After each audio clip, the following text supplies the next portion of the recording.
همه چی از اول اشتباه بود. از همون روزای اول که قلبم هنوز سر جای خودش بود و من فکر می‌کردم میتونم با یه انتخاب درست همه چی رو درست کنم. ولی هر کاری کردم نتیجه برعکس شد. عاشق دوست پسرم بودم، اما اون حتی یه نگاه به من نمینداخت و من هر روز بیشتر میسوختم. بیشتر میخواستمش و حس میکردم یه چیزی توی دلم داره آتیش میگیره که هیچ راهی براش ندارم. میدونستم هیچ وقت نمیتونم مال اون باشم، ولی نمیخواستم ازش فاصله بگیرم. نمیخواستم هیچ چیزی بین ما خراب بشه و همه چیز از دست بره. برای همین وقتی یه پیشنهاد عجیب و غریب از سمت دوست پسرم شد که فکر میکردم به فکر تشکیل زندگی نیست، تصمیم گرفتم ازدواج کنم. نه از روی عشق، نه از روی علاقه، فقط برای اینکه نزدیک دوستش بمونم، برای اینکه حس کنم هنوز جایی تو زندگی اون دارم و شاید یه ذره از اون توجهشو بتونم با این کار حفظ کنم. با خودم میگفتم شاید وقتی با کسی ازدواج کنم که به ظاهر زندگی مشترک داره و منم کنارش باشم، یه جوری توجهش جلب شه یا حداقل حسادتش به راه باشه و یه چیزی بین ما شکل بگیره. ولی هیچ وقت به ذهنم نمی رسید که این تصمیم همه چیزو پیچیده تر می کنه. روزای اول ازدواجم پر از اضطراب بود. یه حس عجیبی داشتم. حس می کردم دارم نقش بازی می کنم. دارم یه نمایش عجیب و ادامه میدم و هر روز با خودم می گفتم شاید فردا همه چی درست شه. شاید یه روز اون بهم نگاه کنه. ولی روزها میگذشتن و هیچ اتفاقی نمیافتاد. حتی وقتی با شوهرم حرف میزدم، حتی وقتی تلاش میکردم نزدیکش باشم، حس میکردم هیچ چیزی واقعی نیست، هیچ عشقی نیست، فقط یه بازی بزرگ و سردرد آور که من تنها بازیکنش هستم. دلم میخواست فریاد بزنم، دلم میخواست همه بدونن که من توی چه مخمسه‌ای افتادم. ولی نمیتونستم، چون همه چیز به عملام نه افکارم برمیگشت، همه چیز به آبرو و قضاوت دیگران.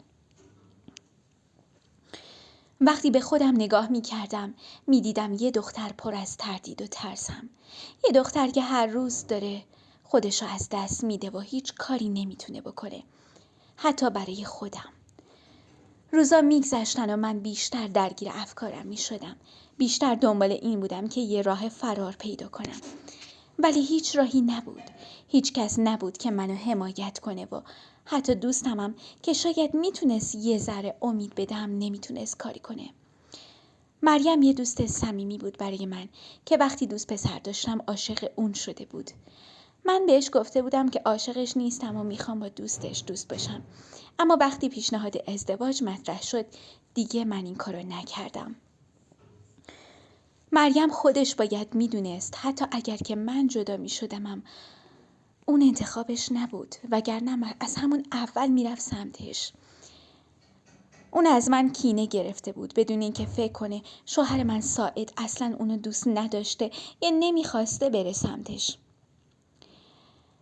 اگر روزی ذره‌ای حتی نشونه راجع به این قضیه میدیدم میکشیدم کنار، اما همچین چیزی نبود و منم نمیتونستم دل ساعد و دستکاری کنم.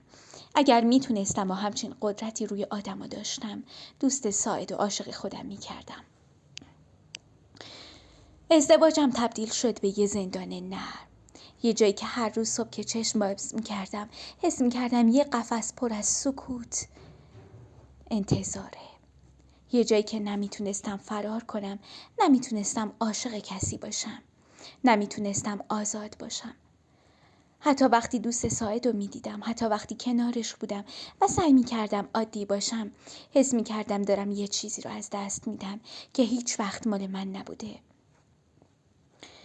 بعضی وقتا شبا که تنها می شدم بغض می کردم و می فهمیدم تمام روزای عمرم دارن تبدیل میشن به یه خاطره تلخ. یه مسیر پر از حسرت و پشیمونی، ولی هیچ کاری از دستم بر نمی اومد.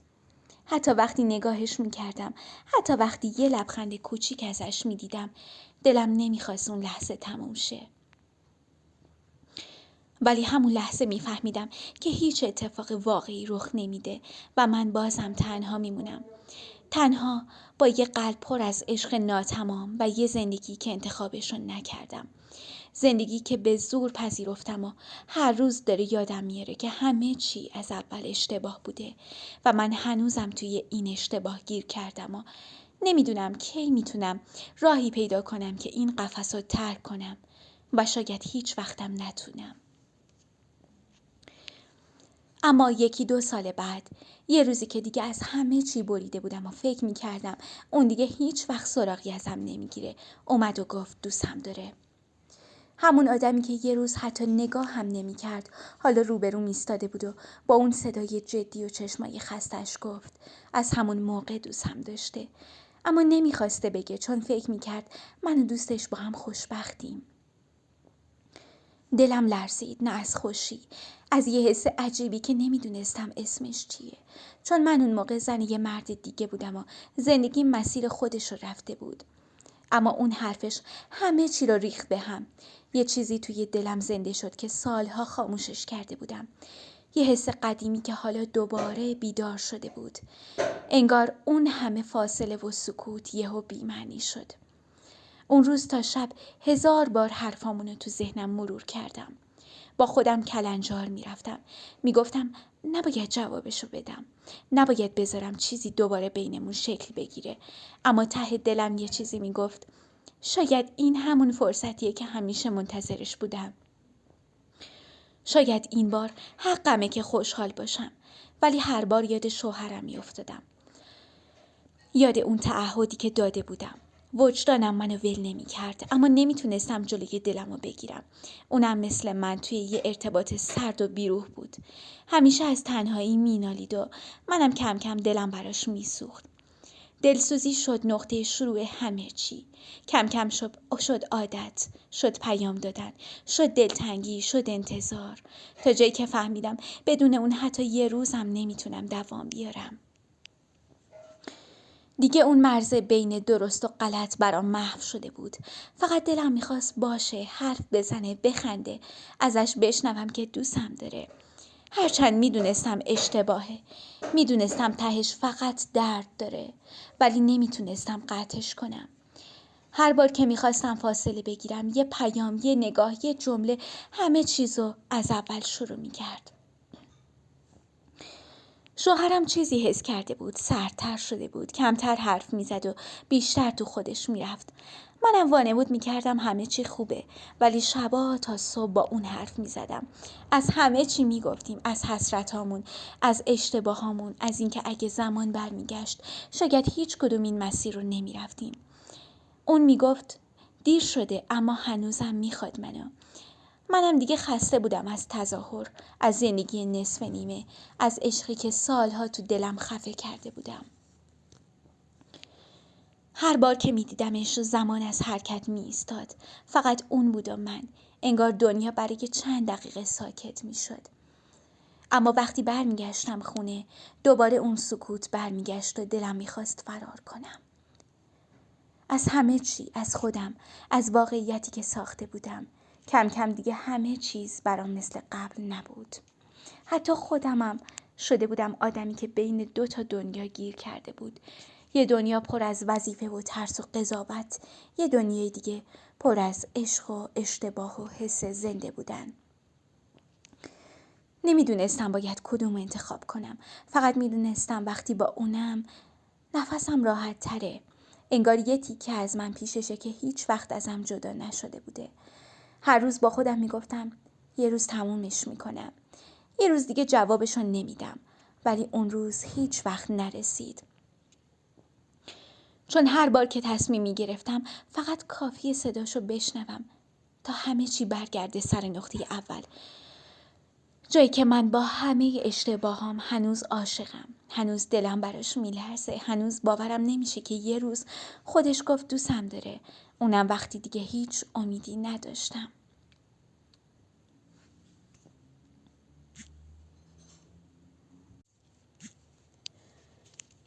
به خاطر اینکه شوهرمو هیچ وقت دوست نداشتم، هیچ وقت به بچه دار شدن فکر نکردم. حتی وقتی خانواده و اطرافیان به هم فشار می آوردن، حتی وقتی خودش گهگاهی حرف از آینده و بچه می زد، دلم نمیخواست بخشی از این زندگی باشم. دلم نمیخواست چیزی به دنیا بیارم که یادآور این انتخاب اشتباه من باشه. یادآور همه روزایی که با چشمای پر از اضطراب و دل پر از حسرت گذشتن. به همین خاطر همیشه مراقب بودم. همیشه فاصله میگرفتم. هر بار که بهش نزدیک میشدم یه بخشی از خودم رو پس میزدم. حس میکردم اگه اجازه بدم این زندگی ادامه پیدا کنه منم بخشی از این اشتباه میشم و بچه‌ای که به دنیا بیادم گرفتار این اشتباه میشه. حتی وقتی شوهرم گهگاهی میومد پیشم، گهگاهی به خونه میرسید یا با اون نگاه و رفتار سردش یه جورایی میخواست منو نگه داره، میخواست به هم نزدیک بشه، ولی من حتی اون نزدیکی ها رو هم نمیخواستم. حتی اون تماس‌ها و حرفا که ظاهراً محبت آمیز بودن برام فشار بودن. حس میکردم هر قدمی که اون سمت بر میداره یعنی یه قدم به عقب، یعنی فرو رفتن بیشتر تو زندگی که انتخابش نکردم. حتی وقتی کنارم می نشست، حتی وقتی سعی می کرد لبخند بزنه، من فقط سکوت می کردم و حس می کردم قلبم داره دور میشه. داره خودش رو می بنده به دنیایی که هیچ وقت نخواستمش. گاهی وقتی تنها بودم و فکر می کردم به روزایی که عاشق اون مرد دیگه بودم، به عشقی که سالها تو دلم سوخت و هیچ وقت اجازه ندادم شعله‌اش خاموش شه. حس می کردم همه چی هدر رفته. حس می کردم هر لحظه که کنار شوهرم بودم فقط دارم نقش بازی می کنم. دارم از خودم دور می شدم. از کسی که واقعی بودم فاصله می گیرم و بچه دار نشدنمم بخشی از همین تلاش بود. تلاشی برای حفظ خودم، برای اینکه یک گوشه از وجودم زنده بمونه و هنوز مال خودم باشه. حتی وقتی اون گهگاهی می اومد و سعی می کرد نزدیک بشه حس می کردم یه دیوار بینمون هست، یه چیزی که اجازه نمیده هیچ چیز واقعی شکل بگیره. و من بیشتر از قبل میفهمیدم که انتخابم اشتباه بوده و هیچ راه برگشتی نیست. هیچ راهی برای اصلاح مسیر وجود نداره. این حسرت و فشار همیشه با من بود. حتی وقتی بیرون از خونه قدم می زدم، حتی وقتی به دوست پسرم فکر می کردم، به عشقی که حالا به من رسیده بود، حس می کردم هر قدمی که برداشتم، هر تصمیمی که گرفتم منو بیشتر از خودم دور کرده. و بچه دار نشدنمم بخشی از این مقاومت بود، بخشی از این تلاش که هنوز یه چیز واقعی از خودم حفظ کنم، یه چیزی که هیچ کس نتونه ازم بگیره و هنوز یه گوشه دلم، هنوز یه تیکه از قلبم، هنوز یه زندگی که مال خودم باشه باقی بمونه. حتی وقتی شوهرم اونجا بود، حتی وقتی نگاهش میکردم و حس میکردم باید به چیزی پاسخ بدم، من سکوت میکردم. من فاصله میگرفتم و این سکوت و فاصله همون چیزی بود که زندگی منو شکل داد. زندگی که پر از حسرت و عشق و اشتباه و مقاومت بود. زندگی که حتی حالا که گذشته هنوزم برام مثل یه درس تلخ و یه داستانی پر از درد و شادیای کوچیک باقی مونده. از اون برم خسته شده بودم از وضعیت. کار جفتشون جوری بود که با هم میرفتن بعضی وقتا و من برای مدتها ازش عشقم و شوهرم بیخبر میموندم. دوست داشتم وقتی شوهرم نیست و خیالم راحت اون پیشم باشه یا به هر روشی پیش اون باشم. اما نمیشد. میدونستم تنها راهش اینه که من از شوهرم جدا بشم. همه این داستانا رو تموم کنم و برم با خودش ازدواج کنم. اینجوری میتونستم واقعا با هم زندگی کنیم. خیلی بهش گفتم بیا ازدواج کنیم. گفتم خسته‌ام و از قایم کاری، از ترس، از این وضعیت نصف نیمه که نه منو راحت میذاره نه اون. اما هر بار یه بهونه می آورد. یه روز می گفت هنوز وقتش نیست. یه روز می گفت نمیخوام آبرو ریزی بشه. یه روزم سکوت می کرد و فقط نگاهم می کرد. با اون نگاه خاصش که پر از حرف بود ولی هیچ وقت جرأت گفتنشون نداشت. اما در عوض همیشه می گفت دوستم داره، با اینکه این وسط زیاد وعده وعیدی داده نمیشد و هیچ قول و قراری بینمون بسته نشده بود، اما بازم دلم نمی اومد به همش بزنم. چون از طریق احساساتم حس می‌کردم که اونم دوستم داره، اونم به هم توجه میکنه و شاید که نتونه فردا رو به هم قول بده، اما لحظه‌ای که پیشمه همه وجودش پیش منه و فکر و ذکرشم همینطور. به همین خاطر هر بار که میخواستم تمومش کنم با همون یه جمله دلم رو نرم میکرد، با همون لحن آرومش که میگفت تو فرق داری با بقیه. نمیفهمید که من دیگه از شنیدن خسته شدم. دلم عمل میخواست نه حرف. ولی بازم طاقت می آوردم. بازم می موندم چون هنوزم ته دلم امید داشتم یه روز اونم مثل من تصمیم بگیره همه چی رو تموم کنه و با من شروع کنه. ولی اون روز هیچ وقت نرسید و من روز به روز بیشتر توی این باطلاق فرو می رفتم. تا اینکه یه روز صبح که هوا گرفته بود و دلم مثل همون آسمون دلگیر بود، رفتم بیرون برای خرید. هنوز از کوچه بیرون نرفته بودم که یه مرد مسجدی، همون که همیشه تو محل با تسبیح میچرخید، جلو ما گرفت. با یه نگاه سنگین و صدای جدی گفت من میدونم وقتی شوهرت نیست دوست شوهرت میاد پیشت. اون لحظه قلبم ایستاد، نفسم برید. یه لحظه حس کردم زمین زیر پام خالی شد. نمیتونستم حرف بزنم، حتی یه کلمه هم از دهنم در نمی اومد. فقط نگاهش میکردم و دستام میلرزید. نمیدونستم باید چی بگم. انکار کنم یا فرار کنم یا قسم بخورم. ولی اون همونطور جدی نگاهم کرد و گفت خودت میدونی مردم زبون دارن. نذار بیشتر از این آبروت بره. اون لحظه فقط یه چیز توی ذهنم چرخید، اینکه همه چی تموم شد، اینکه حتما یکی دیده، یکی گفته یا شاید خودش شنیده. نمیدونستم چی کار باید بکنم. فقط ازش فاصله گرفتم و با دل لرزون برگشتم خونه. در رو بستم و تا چند ساعت فقط گریه کردم. حس می کردم همه اون رازایی که این مدت توی دلم نگه داشته بودم یهو لو رفتن. حس می کردم دیگه نه راه پس دارم نه راه پیش. از اون روز به بعد هر بار بیرون می رفتم حس می کردم همه دارن نگاه می کنن. همه دارن پچ پچ می کنن. حتی زنای محل وقتی از کنارم رد می شدن نگاهشون رو می دزدیدن یا یه لبخند نصف نیمه می زدن که تهش قضاوت بود. اون مردم هر بار منو میدید فقط سرشو تکون میداد و با همون حالت جدی رد میشد و من هر روز بیشتر میترسیدم. دیگه حتی اونم نمیتونستم ببینم. جرئت نداشتم پیام بدم یا جوابشو بدم. چون حس میکردم دیگه همه چی زیر ذره بینه. همه منتظرن من یه اشتباه کوچیک بکنم تا بریزن سرم. اونم کم کم سرد شد. کمتر زنگ میزد. کمتر میپرسید چی شدی. منم نمیدونستم باید ازش خواهش کنم بمونه یا خودم تمومش کنم. فقط هر شب با اشک و ترس میخوابیدم. از ترس اینکه یه روز شوهرم با خانواده‌اش بفهمن. از ترس اینکه اون مرد مسجدی چیزی بگه و زندگیم یک باره بپاشه و از همه بیشتر از خودم میترسیدم. از دلی که هنوز با همه این ترس‌ها بازم عاشق بود. بازم دنبال اون صدا بود که میگفت دوست دارم. با اینکه میدونستم اون دوست داشتن فقط یه حرفه و هیچ جرأتی پشتش نیست. اما من هنوز با همون چند تا کلمه زنده بودم و اون روزی که اون مرد جلوی منو گرفت انگار یه ضربه محکم به همه دنیای کوچیکم زد و منو مجبور کرد بفهمم که عشق پنهونی یه بازی خطرناکه که تهش همیشه درد و رسواییه. حتی اگه 1000 بار قسم بخوری که عشق باکه، بالاخره یه روز یکی پیداش میکنه و اون روز تمام دنیات میریزه رو سرت.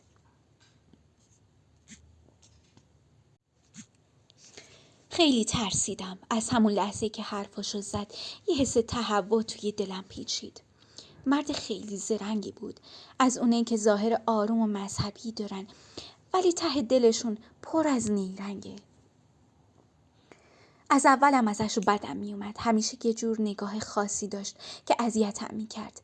ولی هیچ وقت فکر نمی کردم یه روز با اون لحن آروم و مطمئنش بیاد و اون حرفو بزنه. اول فکر کردم میخواد منو نصیحت کنه یا شاید میخواد بره و لو بده. اما وقتی گفت باید سیغش بشم تا چیزی نگه یخ زدم. یه لحظه حس کردم دنیا دور سرم میچرخه. نمیفهمیدم شوخی میکنه یا جدی میگه. ولی اون لبخند کجش نشون میداد که کاملا جدیه. دلم میخواست داد بزنمش یا فرار کنم، ولی فقط خشکم زده بود. هیچی از دهنم در نمی اومد. فقط نگاهش کردم و بعد با نفرت ازش فاصله گرفتم. ولی اون تموم نمی کرد. انگار از ترس من لذت می برد. هر بار که منو توی کوچه یا سرگذر می دید می اومد جلو. یه چیزی می گفت، یه تیکه می انداخت یا با همون لحن نرم و پرغلطش می گفت تصمیم گرفتی یا هنوز داری فکر می کنی؟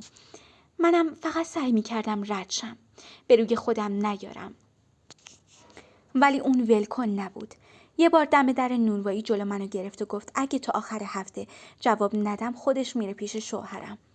اون موقع دیگه نفسم بند اومد. شب تا صبح از ترس نخوابیدم. توی ذهنم 1000 تا سناریو میچرخید. اینکه اگه بگه چی میشه؟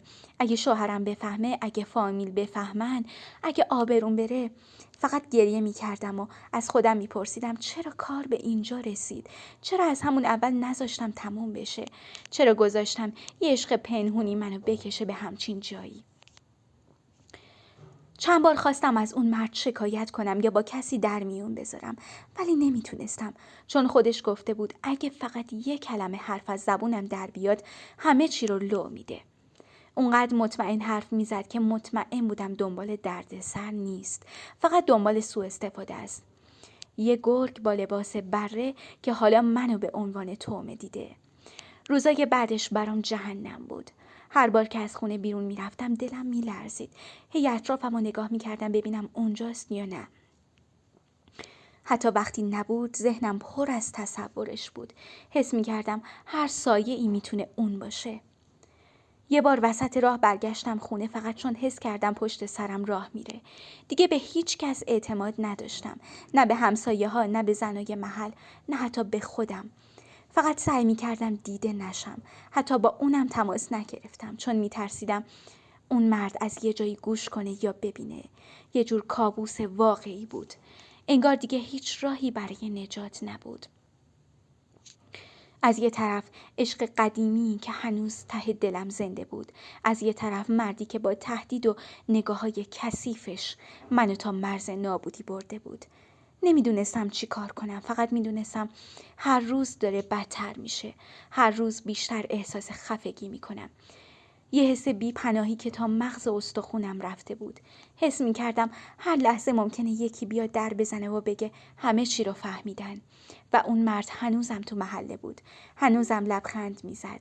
هنوزم هر بار از جلوی خونمون رد میشد و نگاهم میکرد. یه نگاه طولانی و پرمعنی که منو میلرزوند. هر کاری کردم که تمومش کنم نشد. بهش پیشنهاد پول دادم. گفتم هر چی بخوای میدم، فقط ول کن. حتی گفتم برات خونه پیدا میکنم. فقط از سرم دست بردار.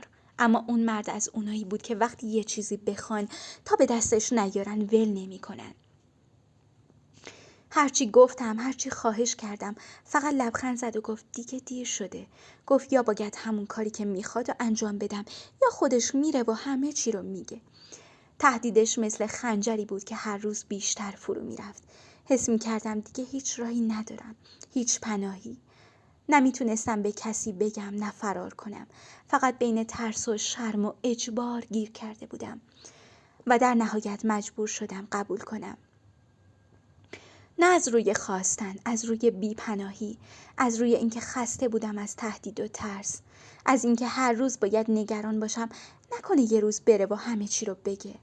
از اون به بعد هر وقت شوهرم نبود و اون مردی که قبلا دلم پیشش بودم دور بود، اون میومد سراغم با اون رفتار سرد و نگاه سنگینش و من فقط ساکت میموندم.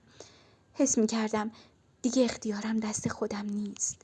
مثل یه سایه شده بود که هر جا میرفتم دنبالم میومد. هر شب با ترس میخوابیدم. هر صبح با بغض بیدار میشدم. دیگه حتی نمیتونستم به آینه نگاه کنم.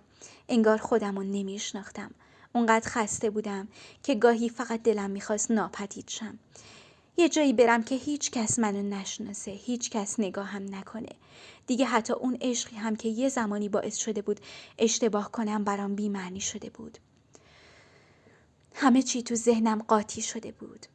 عشق، ترس، اجبار، دروغ، همه مثل یه مه غلیظ دورم بودن و نمیذاشتن راهی ببینم. فقط روزا میگذشتن و من هر بار بیشتر از قبل تهی میشدم. انگار یه تیکه از وجودم هر بار باهاش میمرد.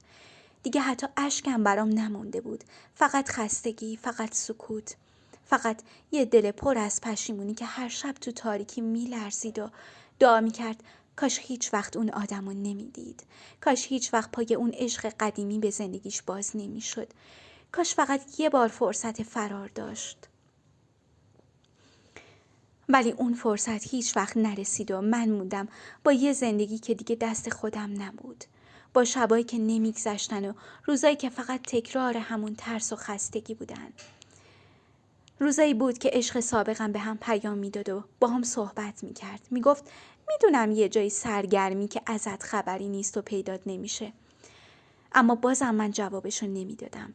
گهگداری اینقدر دلم تنگ میشد که میرفتم میدیدمش بدون اینکه بخوام از جزئیات زندگیم چیزی بهش بگم یا حقیقتی رو براش فاش کنم. حقیقت این بود که اون مرد هم محله‌ای با اینکه خودش زن و زندگی داشت اما نمیذاشت من برم سمت کسی و میگفت اگه یه بار دیگه چیزی ازم ببینه همه چیزو به شوهرم میگه و کاری میکنه که دیگه نتونم با کسی ارتباط داشته باشم. و به اجبارم شده فقط خودشو باید ببینم. خودخواه بود اما این حس از روی علاقه نبود. یه حس مالکیت داشت که میخواست منو بذاره توی تنگنا. منم از سر لج یه بار که مثلا من هر کاری بخوام میکنم و کسی توی زندگی من دخالت نمیکنه اما اشتباه کردم. وقتی یه مدت میرفتم پیش کسی که عاشقش بودم اون مرد رفته بود جلوی خونم یه عالمه در زده بود و به هم پیام داده بود که اگه باز نکنم فلان کارو میکنه اما من نه خونه بودم نه گوشی دستم بود و در نهایت فهمیده بود من خونه نیستم و شوهرم هم سر کاره و من یه جایی دارم یه کاری میکنم. توی پیاماش گفته بود دیگه نمیگذره و میره به شوهرم میگه که محتاج خودش باشم. هر چقدر التماس کردم که نگه و بی آبروم نکنه فایده نداشت. حتی جواب زنگامو نمیداد و بعد از چند ساعت گفت همه چیزو گفتم به شوهرت. بعد از اون هم جواب نداد اما شوهرم هم جواب نمیداد و میدونستم داستان شده. اون روزی که فهمید که شوهرم برگشته خونه قلبم داشت از جا در می اومد. حس می کردم هر لحظه ممکنه دنیا خراب شه رو سرم. نمیدونستم چی گفته. فقط نگاهاش عوض شده بود. سرد و سنگین مثل یخ. صدام کرد گفت بشین. حرف داشت برام. نشستم رو صندلی روبروش. دلم می لرزید. گفت حقیقت داره. نمیتونستم جواب بدم. فقط نگاش کردم. سکوت کردم. گفتن نداشت. همه چی از چشام خونده بود. داد زد گفت ازت انتظار نداشتم. گفت آبروشو بردم. گفت خونوادش دیگه نگاش نمی‌کنن. گفت باید از اون خونه برم. منم فقط نشسته بودم. اشکام بی اختیار می اومد. هرچی میخواستم توضیح بدم گوش نکرد. گفت نمیخواد بشنوه. گفت نمیخواد منو ببینه. رفت بیرون. درو کوبید و رفت. همون شب جمع کرد و رفت خونه مادرش.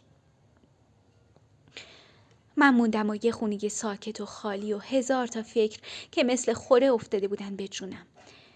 زنگ زدم به عشقم. گفتم همه چی تموم شد. گفتم شوهرم فهمیده. گفت خودم درستش میکنم اما نکرد. حتی یه بارم نیومد. فقط گفت بهتره یه مدت از هم دور باشیم. همون لحظه فهمیدم من برای اون فقط یه سرگرمی بودم. یه حال گذرا. اما برای من همه چی بود. دلم سوخت. بیشتر از همه از خودم بدم می اومد. از اینکه گذاشتم یه آدم غریبه بتونه زندگیمو اینجوری به آتیش بکشه. از اون مرد محله متنفر بودم. از عشقم بیزار. از خودم خسته. نمیدونستم باید چی کار کنم. چند روز تو خونه موندم. نه خواب، نه غذا، نه امید. فقط اشک. بعدش خبر اومد شوهرم رفته دادگاه. گفت میخواد جدا شه. ته قلبم میدونستم حق داره، ولی بازم دلم میخواست اینجوری تموم شه. رفتم دنبالش، خواستم حرف بزنم، قبول نکرد. گفت من براش تموم شدم، اونم برای من تموم شد. فقط دلم میخواست اون مرد مسجدی رو پیدا کنم، فریاد بزنم سرش که چرا این کارو کرد، اما میدونستم فایده نداره. اون کاری که میخواست و کرده بود. من نابود شده بودم. چند روز بعد رفتم خونه بابام، بی هیچ توضیحی. فقط گفتم برگشتم. مامانم نگام کرد و گفت چی شده؟ گفتم چیزی نیست. اما از نگاهش فهمیدم که میدونه. همه میدونستن. کل محله حرف شده بود. هر کی رد میشد زیر لب چیزی میگفت. منم فقط سرمو مینداختم پایین. دلم میخواست از اونجا برم. از اون شهر، از اون آدما، از خودم، از همه چی. تا مدتی بعد هر شب کابوس میدیدم. صدای شوهرم تو گوشم میپیچید که میگفت ازت انتظار نداشتم. هیچ کس نفهمید چی به من گذشته. فقط موندم با یه حس پوچی که هر روز بزرگتر میشد. اما دیگه اشک نداشتم. فقط خیره شدم به دیوار و با خودم گفتم تقاصا همه چی رو پس دادم. از اون روز به بعد دیگه هیچ کسی رو جدی نگرفتم. هیچ نگاهی، هیچ حرفی، هیچ عشقی. فقط موندم و یه دنیا حسرت و خاطره هایی که هر شب باهاشون خوابم می برد و صبح با سنگینی بیدار می شدم. توی خونه مامانم بودم، ولی اونا هم روشونو ازم برگردوندن. نه به خاطر اینکه طلاق گرفته بودم، به خاطر اینکه اسمم تو محل بد در رفته بود. هر کی منو میدید با یه نگاه خاصی نگاه میکرد. یه مدت از خونه بیرون نمیرفتم. حتی صدای زنگ درم وجودمو میلرزوند. شبها بیدار میموندم و به خودم بد و بیراه میگفتم که چرا گذاشتم همه چی به اینجا برسه. اما بدتر از همه اون بود. همون که ادعا میکرد دوستم داره. همون که باعث شد از شوهرم دل بکنم. وقتی رفتم پیشش و گفتم که شوهرم طلاقم داده، یه لبخند مسخره زد و گفت من کی گفتم عاشقتم. فقط دلم یکم باهات خوش بود. دیگه برو دنبال زندگیت. همون لحظه دلم ریخت. نمیدونستم باید بخندم یا گریه کنم. گفتم یعنی این همه مدت دروغ گفتی؟ گفت تقصیر خودته، زیادی احساساتی بودی. از خجالت و خشم دلم میخواست زمین دهن باز کنه و برم توش. از اون روز دیگه حتی گوشیمو جواب نمیداد. رفتم سراغش تا حرف بزنم، ولی هر دفعه یا فرار میکرد یا میگفت حوصله نداره. حس میکرد همه ازم بریدن. هرچی داشتم از دست دادم. حتی اون حس کوچیکی که از خودم داشتم هم نابود شد. اون روزایی که میرفتم جلوی آینه و خودم رو نگاه میکردم، یه زن خسته و شکسته میدیدم که هیچ شباهتی به اون دختر پر انرژی قبلی نداره. هرچی فکر میکردم بیشتر پشیمون میشدم. از خودم، از اون، از کل زندگیم. ولی دیگه دیر بود، چون همه چیز تموم شده بود. فقط مونده بود یه اسم خراب و دلی که دیگه هیچ وقت درست نشد. از اون روز به بعد دیگه به هیچ مردی اعتماد نکردم. هر کی نگام میکرد حس میکردم داره قضاوتم میکنه. حتی وقتی تو خیابون راه میرفتم صدای پچ پچ مردم توی گوشم میپیچید. دیگه هیچ جا برام امن نبود. نه خونه، نه کوچه، نه دل خودم. فقط مونده بودم با یه عالم حسرت که چرا گذاشتم دلم برای یه دروغ تند بزنه. اون شب که توی اتاقم نشسته بودم و به همین که بدبختیام فکر میکردم، یه فکری توی سرم جرقه زد. با خودم گفتم اگه قرار باشه تا آخر عمرم اینجوری بمونم و همه پشت سرم حرف بزنن، پس چرا یه کاری نکنم که یه سر و سامونی به اوضاع بدم؟ اون که منو اینجوری ول کرد، حالا راحت داره با زنش زندگی میکنه. پس چرا من باید بسوزم و اون خوش باشه؟ اون موقع بود که تصمیم گرفتم کاری کنم زنش ازش جدا بشه. گفتم حقمه، چون اون با من بازی کرد، پس منم باید بازی رو برگردونم. شروع کردم آروم آروم بهش نزدیک شدن. از یه طرف با زنش صمیمی شدم و از اون طرف خودم رو مثل یه زن بیگناه نشون میدادم که فقط میخواد دوستش باشه، تا اینکه یه روز زنش خودش ازم خواست کمکش کنم تا بفهمه شوهرش با کسی در ارتباطه یا نه. اون موقع لبخند زدم چون میدونستم درست همون چیزی داره اتفاق میفته که من میخواستم. یه شب بهش زنگ زدم و گفتم اگه میخوای حقیقت رو بدونی بیا فلانجا. اونم اومد. منم از قبل یه نقشه ریخته بودم که یه جوری کاری کنم خودش ببینه شوهرش پشت سرش چی کار میکنه. وقتی اومد و همه چی رو با چشمای خودش دید، دنیا رو گذاشت رو سر شوهرش، داد و بیداد را انداخت و رفت. اونم بعد چند روز رفت و طلاقش داد. من اون لحظه یه حس عجیبی داشتم. از یه طرف خوشحال بودم که انتقامم رو گرفتم و از یه طرف ته دلم میسوخت چون حس میکردم خودمم دارم بیشتر فرو میرم توی باتلاق. بعد از اون سعی کردم خودم رو بهش نزدیک کنم. بهش گفتم من کنارت میمونم، تو نباید تنها بمونی. اولش سرد رفتار میکرد و به خاطر گذشته بی‌اعتماد بود، ولی کم کم دوباره با هم نرم شد. اون موقع فکر کردم شاید واقعا درستش همینه. شاید قسمت من این بوده، اما ته دلم میدونستم همش یه بازیه. چون هیچ عشقی با دروغ درست نمیشه. با این حال ادامه دادم. چون راهی نداشتم. دیگه نه خانواده‌ای مونده بود که پشتم باشن، نه اعتباری که بخوام دوباره از نو شروع کنم. دلم میخواست فقط یه نفر باشه که بگه پشتمه، حتی اگه دروغی، حتی اگه موقتی. با خودم میگفتم اگه تونستم یه بار از خاکستر بلند شم، پس این بارم میتونم. بعد از اون همه دردسر و آبرو رفتن، وقتی دیدم هیچ راهی برام نمونده، تصمیم گرفتم همون راهی رو برم که بقیه میرن. با خودم گفتم شاید اگه یکم آروم شم و زندگی ساده‌ای شروع کنم. با اینکه اولش فقط میخواستم به خاطر لو دادنم جلوی شوهرم ازش انتقام بگیرم، اما بعدش دیدم به جز اون هیچ کس دیگه تو زندگیم نمونده و با این اوضاع هم فکر نکنم کسی بیاد سمتم. باید یه کاری میکردم آیندم تضمین بشه. توی خونه مامانم بودم و زیر اون نگاه بودن داشت دیوونم میکرد. از طرفی هم با ارتباط کم و هفته یک بار دیدنش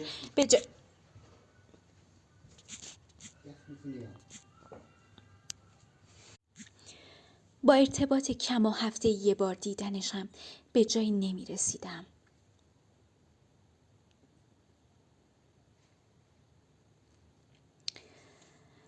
و باید نزدیکتر می شدم. برای همین سعی کردم همه چی درست شه. شروع کردم به محبت کردن بهش.